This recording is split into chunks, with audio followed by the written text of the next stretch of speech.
आज हो गई है 9 जनवरी की तारीख। आप देख रहे हैं क्रिकेट फटाफट का 851वां एपिसोड। दिन भर की 10 बड़ी आईपीएल ब्रेकिंग न्यूज आपकी स्क्रीन पर परोसने वाला हूं। एंड तक वीडियो को देखना क्योंकि शेड्यूल पर बड़ी अपडेट आ गई है। वीडियो को लाइक और शेयर भी करना और आईपीएल की फैनगिरी सब्सक्राइब के बटन पर दिखाना। सब्सक्राइब नहीं किया है तो भैया कर दो, क्योंकि आईपीएल की तमाम न्यूज फैक्ट्स अपडेट्स हर रोज आपको पता है सबसे पहले देते हैं। चलिए दोस्तों, दिन भर की पहली बड़ी आईपीएल ब्रेकिंग न्यूज से शुरुआत करते हैं। तो मिचेल स्टार्क ने बड़ी बात कह दी आईपीएल पर। बड़ी बातें कह रहे हैं मिचेल स्टार्क और सुनना चाहिए हर खिलाड़ी को जो कि क्रिकेट से पहले पैसे को रख रहा है। मिचेल स्टार्क बोल रहा है, I don't regret any of those decisions not to go, I wouldn't change it.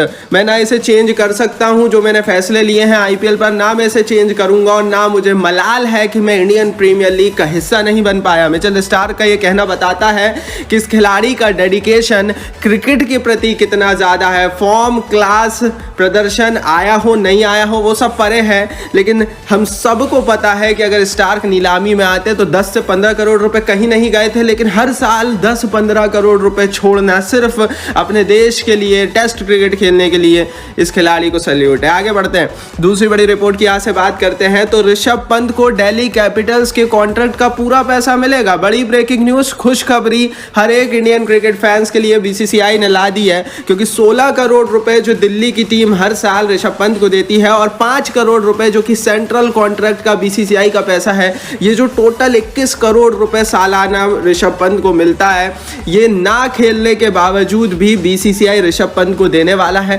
Delhi Capitals नहीं, बीसीसीआई इसको कंपनसेट करेगा, 16 करोड़ रुपए को ऋषभ पंत को देगा। ऋषभ पंत की कार एक्सीडेंट में बुरी तरीके से क्षति हुई थी, दुर्घटनाग्रस्त हो गए थे वो, और उसके बाद से ही सवाल था कब लौटेंगे। कहा जा रहा है कि 1 साल तक तो लौटना मुश्किल है। आगे बढ़ते हैं, दिन भर की तीसरी बड़ी रिपोर्ट की यहाँ से बात करते हैं। तो आरसीबी की टीम ने इंस्टाग्राम पर 2 तस्वीरें शेयर की। एक तस्वीर थी, पहली तस्वीर एबी डिविलियर्स की, जब उन्होंने पहली बार साल 2011 में आरसीबी की टीम ज्वाइन की थी और फोटोशूट कराया था, और दूसरी तस्वीर थी आरसीबी के हवाले से एबी डिविलियर्स की आखिरी तस्वीर, जब वो आखिरी बार इंडियन प्रीमियर लीग में खेले थे, उस समय जो उन्होंने फोटोशूट कराया था। तो ये 2 तस्वीरें थ्रोबैक इन्होंने शेयर किया।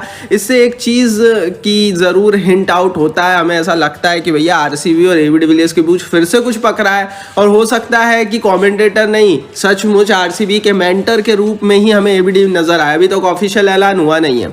आगे बढ़ते हैं, चौथी बड़ी रिपोर्ट की बात करते हैं। तो छोटा आईपीएल, ऐसे 20 लीग, मिनी आईपीएल कल से शुरू हो जाएगा। पहला match Mumbai Indians, Cape Town और पाल्स रॉयल्स की टीम के बीच रात में भारतीय समय अनुसार 9 बजे शुरू होगा।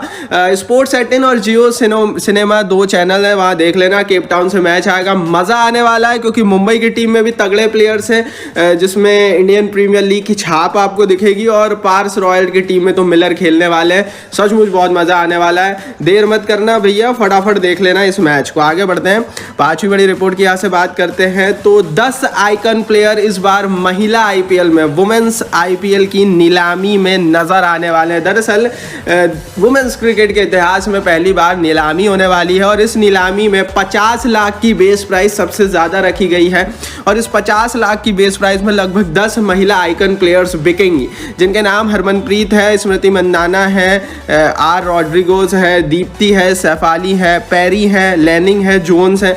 तो इन महिला क्रिकेटर्स को, जो कि भारत, ऑस्ट्रेलिया और इंग्लैंड से आती है, इस लिस्ट में रखा गया है। आपको बता दूं कि वुमेन्स आईपीएल में भी पाकिस्तानी महिला क्रिकेटर्स को जगह नहीं मिलने वाली है, बीसीसीआई क्लियर कर चुका है। आगे बढ़ते हैं, छठी बड़ी रिपोर्ट की यहाँ से बात करते हैं। तो फाफ डू प्लेसिस चेन्नई की टीम में सुपर किंग्स में वापस आ गए, और सीएसके की इस वापसी पर बड़े खुश भी है। दरअसल ऐसे 20 लीग में जोबर्ग सुपर किंग्स का हिस्सा है। जोबर्ग सुपर किंग्स के कप्तान फाफ डू प्लेसिस है, और इस पर बड़ी बात कही फाफ डू प्लेसिस ने। उन्होंने कहा, feel very lucky to be the part of this team.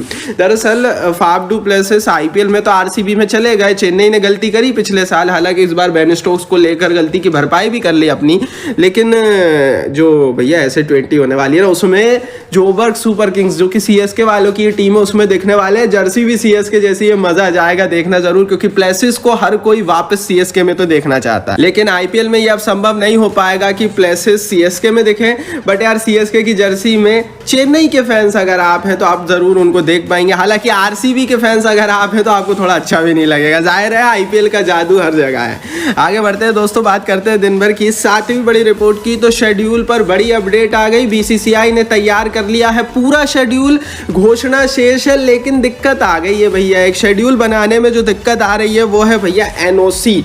इस समय बीसीसीआई को 10 अलग अलग स्टेट गवर्नमेंट से एनओसी लेनी है, नो ऑब्जेक्शन सर्टिफिकेट लेना है।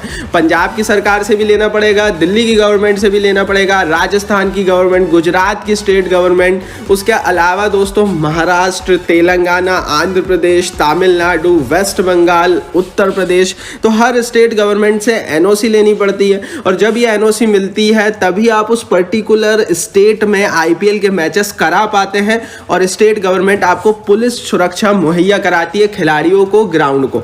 लेकिन ये सारी चीजें करने के लिए पहले एनओसी होती है और इस एनओसी के प्रोसेस में थोड़ा सा टाइम लगता है। बीसीसीआई ने शेड्यूल तो तैयार कर लिया है, लेकिन जब तक ये एनओसी नहीं मिल जाती आप वेन्यू डिसाइड नहीं कर सकते, और जब तक वेन्यू डिसाइड नहीं होंगे आप शेड्यूल को रिलीज नहीं कर सकते। तो शेड्यूल की घोषणा कंफर्म है, बीसीसीआई ने पूरा खाका तैयार कर लिया है, पूरा शेड्यूल तैयार है, बस वेन्यूज को करने में इस समय दिक्कत आ रही है। तो शेड्यूल पर ही अब तक की सबसे बड़ी और पहली अपडेट थी, इसके लिए लाइक बनता है। अब शेड्यूल कैसा रहेगा ये तो बहुत जल्दी आपको माय क्रिकेट प्रोडक्शन हमारे चैनल पर मिल ही जाएगा, लेकिन ऐसी अंदर की आईपीएल की खबरें और कहीं नहीं मिलेगी। शेड्यूल तो आप हर जगह देख लेंगे, लेकिन इसके लिए लाइक और शेयर कर दो। आगे बढ़ते हैं, 8वीं बड़ी रिपोर्ट की बात करते हैं। तो दिल्ली इस समय कंफर्म नहीं है कप्तानी को लेकर। दरअसल 2 विकल्पों पर दिल्ली कैपिटल्स इस समय काम कर रही है। लगातार ये बात थी कि डेविड वार्नर ही इनके कप्तान होंगे। अभी भी 80 से 90% चांसेस वार्नर के ही है, लेकिन डीसी के कई स्टेक होल्डर्स और मैनेजमेंट के लोग ये चाहते हैं कि पृथ्वी शॉ को भी एक विकल्प माना जाए। हालांकि लॉन्ग टर्म विकल्प अगर पृथ्वी शॉ को देखा जाता तो जरूर उन्हें बनाया जा सकता था कैप्टन,